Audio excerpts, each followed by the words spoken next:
Young women in Scotland have been stepping up, making sure their voices are heard.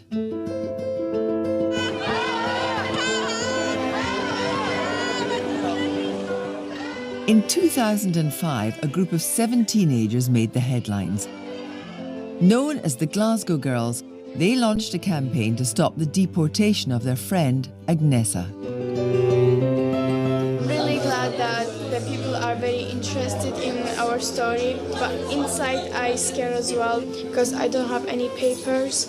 I'm very afraid that they come to our door in the middle of night and me and my sister is sleeping and they take us away, like just lay down to Agnesa. There's nothing I can do about it. Rosa Sally was one of them. She is now the first refugee in Scotland to be elected a councillor. The campaign started very small from a school. It went to the UK Parliament and then became a global change in the United Nations Charter. So yeah, it just shows that, you know, being a child, your voice matters. Agnesa had been removed from her home by UK immigration authorities in what is known as a dawn raid. The Glasgow Girls were campaigning for an end to this practice and for an end to child detention. Today we're bringing the debate about children of asylum seekers to the attention of this Parliament. I want to welcome the young people in the gallery this morning who attend Drumchapel High School. Their efforts have been exemplary. It just impresses me to look back and to see what we have accomplished as Glasgow Girls. And of course, the Glasgow Girls wasn't just the 7 of us. There was a whole community behind us. Say it loud and say it clear! Refugees are welcome here! Say it loud and say it clear! Like Rosa, Pinar Aksu's experience of dawn raids led to activism. She was born in Turkey and now campaigns for the rights of refugees and asylum seekers. Whose streets? Our streets. Whose world? Our world. When did you first realise that great injustice was being done, as you saw it? We experienced ourselves detention when my family was seeking asylum around 2008 and 2009. And at the time, I was 14, 15 years old and I didn't know what was happening. After several years living in Glasgow, like Agnesa, Pinar's family were taken from their home in a dawn raid. They were sent to a detention centre and faced deportation. What was that like for a 15-year-old and with younger siblings and for your mum and dad? I would say it was like a prison. The only difference between the prison and detention is, in prison, you know when you're going to be out.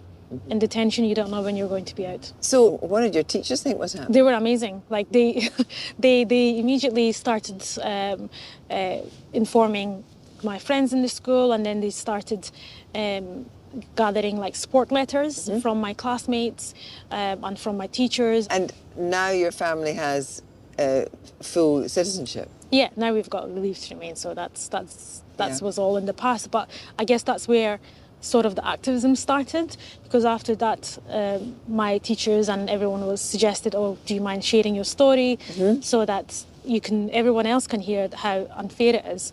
And then after doing that for a few years, I just started to realise, wait a minute, you know, this is something we experience and it's not stopped. I always say this, I don't think it was something that I wanted to do, like doing activism or anything. I think it found me. Would you go down the route of kind of formal politics?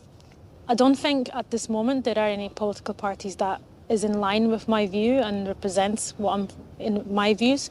So not now, but who knows, in the future we might end up creating another alliance or a group that might be in line with equality, fairness and a space where it would create a welcoming country in Scotland. Pinar is doing a PhD on art and law in migration. A key moment in her activism was in 2021, following a dawn raid in Kenmure Street in Glasgow. 2 men had been detained in a van. She was one of the many who'd been on high alert beforehand. Tell me what happened at Kenmure Street and how you became involved. We started to share the news that, look, everybody just be on alert, that there's immigration vans going around. They might be picking up people, they might be doing dawn raids. And just after 2-3 weeks, that's when we heard then the dawn raids on Kenmure Street. My phone was just ringing and messaging, and somebody just said, look, there's another dawn raid that's happening. For hours, there was a peaceful but determined standoff between police and protesters. One under the van to stop it from moving. We were chanting continuously the whole day, and it was just such an amazing atmosphere. And then we started calling some of the politicians, some of the lawyers as well. One of my friends, she gave me her phone and she was like, read this out. It's a statement from Police Scotland. Following a suitable risk assessment, taking the operational decision to release the man. That moment was just so special. We asked everybody to kind of clear the path for the van.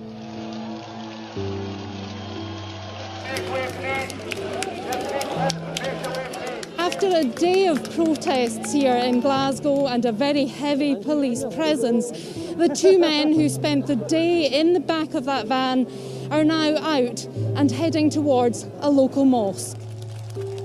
That was just absolutely magical. Rosa Sally was also in the crowd at Kenmure Street that day. See that moment when they announced that they will be released? Like, I had tears in my eyes and lots of people were very emotional, and we just felt like, you know, we won. The power of people is very strong. So I thought that was just an amazing feeling for everybody in the community. It was Rosa's activism that led her to a career in politics. I wanted to be a voice for minorities, be a voice for those who are not being heard, seeking asylum, and the kind of journey has led me to be elected. So it's very emotional for me, of course, because it is my life that it just shows that the journey has been challenging and rocky sometimes, but I've made it to be a councillor now.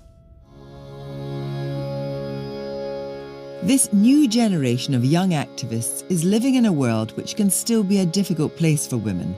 The continuing prevalence of violence and abuse and the toxic environment on social media can be disheartening.